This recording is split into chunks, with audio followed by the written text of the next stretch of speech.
Se vam je že kdaj zgodilo, da ste zelo bolnim otrokom sedeli v prenapolnjeni in slabo zračeni čakalnici pri izbranem zdravniku, preštevali, ali je pred vama še vedno 20 ljudi, upali, da vam otrok ne bo omedlel, vi pa ste bili tik pred tem, da eksplodirate in nahrulite prvo osebo, ki bo vsaj približno spominjala na medicinca, ko je skozi prostor nabit s kričečimi otroci in z nerviranimi starši priplesala družinica, ki se ji je po obleki poznalo, da jih niti pod razno ne skrbi, ali jim bo uspelo naprositi brezplačno zdravilo za zbijanje vročine otroku in gre meni nič, tebi nič, naravnost v ordinacijo.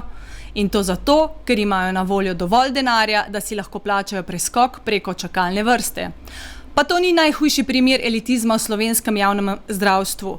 Ste se kdaj vprašali, zakaj mora mati svojega avtističnega otroka peljati na zdravljenje v tujino in za vsak izvid odšteti lepo vsoto denarja? Ali zakaj bolnik z revmatizmom v hudih bolečinah čaka tudi 12 mesecev na nujno operacijo? Zakaj vse več upokojencev ne more več koristiti zdravstvenih storitev? Sistem javnega zdravstva je vladna politika izničila do te mere, da si danes človek z denarjem lahko kupi zdravnikov čas, preskok vrste in nenazadnje zdravje. Medtem ko se v zdravstvu kot nanizanka odvijajo afere, gradnja nove pediatrične klinike, onkološkega inštituta, se prikriva še ena realnost – privatizacija.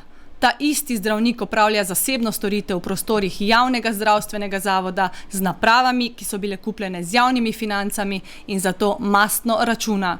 Ministrica naj bi tik pred koncem mandata podelila soglasje za novih 300 koncesij. Nov, množičen udarec javnemu zdravstvu. Zakona, ki bi postavil jasno ločnico med zasebništvom, koncesionarstvom in javnim zdravstvom, nismo dočakali. Komisija, ki razporeja zdravila na liste in razpolaga z več 100 milijoni evrov davkoplačevalskega denarja, to počne popolnoma netransparentno in brez javne obrazložitve, na čemu temeljijo njene odločitve. Sicer pa nam tudi prostovoljno zdravstveno zavarovanje ne omogoča pravic do hitrega in kvalitetnega zdravljenja, temveč lahko do tega pridete zgolj, če spadate med premožnejše Slovenke in Slovence. Če pa ste povprečen državljan, ki za opravljeno delo prejema borno plačo, potem lahko pričakujete, da boste še naprej prikrajšani za storitve, ki bi morale biti vključene že v osnovno zdravstveno zavarovanje. V stranki Lipa ne bomo dopustili dokončne razgradnje javnega, vsem dostopnega zdravstva. Zdravje ne sme postati privilegij bogatih.